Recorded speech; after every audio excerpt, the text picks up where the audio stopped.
অনেকেই দেখবেন এত ভালো নামাজে জোহর পরে টেনশন করে আসরটা কই পড়বো, আসর পরে চিন্তা করে মাগরিবের সময় আমি কোথায় থাকবো, মাগরিবের সময় টেনশন, ইস এশাটা হয়ে গেলেই তো শেষ।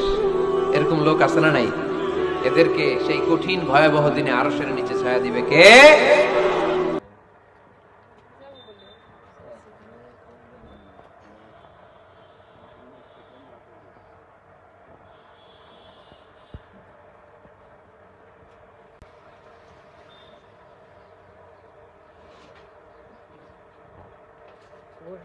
আমার মনে